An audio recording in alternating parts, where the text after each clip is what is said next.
يا بني أقم الصلاة وأمر بالمعروف وانه عن المنكر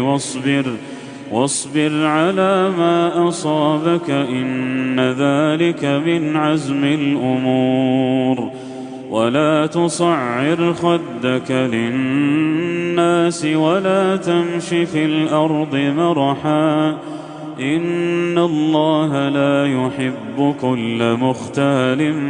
فخور